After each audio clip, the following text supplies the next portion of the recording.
Maaliif anaaf boossu jettanii goonni du'aan booda jiraachuun beektanii ani yooman du'e akkamiyyuun du'aa sichinoon jiraadhee bakka yaade ga'a firiina fakkaatu miciraan hojii koo kumaatama qaba Oromoo lammiin koo ammas jiraataadha yoomuu hin du'u dhalootatu jira kan faana koo bu'u agartuun jaamullee bakki argaan jaamu kan argu magarsa lalisaadha yoomu kanaaf anin duune du'eeran jedhiina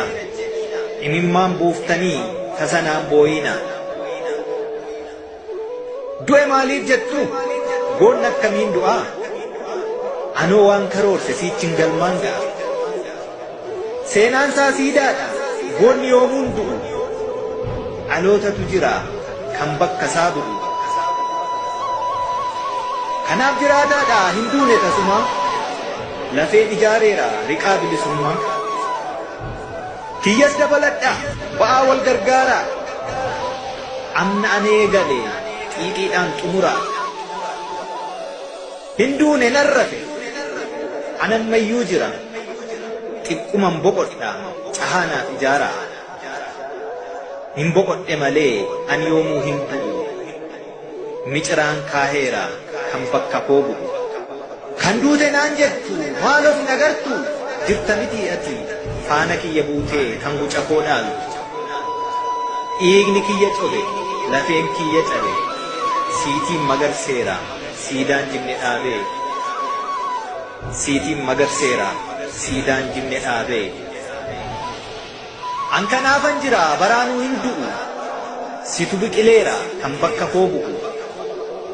lamuu naan hin jedhiini osoon jiruu duute dhaloonni si jira kan bakka koo buute lamuu naan hin jedhiini osoon jiruu duute dhaloonni si jira kan bakka koo buute guca barabaraa dungoo bilisummaa dhiigaan qabsiiseera fincila gabrummaa diddaan haafaniinu qabsoon ittaafufu aarsaa lubbuu gootaan birmadummaan dhufu diddaan haafaniinu qabsoon ittaafufu aarsaa lubbuu gootaan birmadummaan dhufu hin du'en jedhiina yogguu goonni kufu lafee isaa bobahuun kan dukkanni ifu hin du'en jedhiina yogguu goonni kufu lafee isaa bobahuun kan dukkanni ifu narra tarkaanfadhaa itti fufaa qabsoo diina keessaaf alaan wal qabaa wal aansoo sabni cunqurfamaa mirga isaa gonfatu biyyi cunqurfamtuun bilisa haa baatu alaabaan nageenyaa nagaa bakka bu'u dachee nagaarratti nuufaa balali'u alaabaan nageenyaa nagaa bakka bu'u dachee nagaarratti nuufaa balali'u kana lubbuun gootaa walabummaa sabaa birmadummaa biyyaa dhaabbachuu alaabaa ati lubbuun jirtu kana naaf dhugoomsi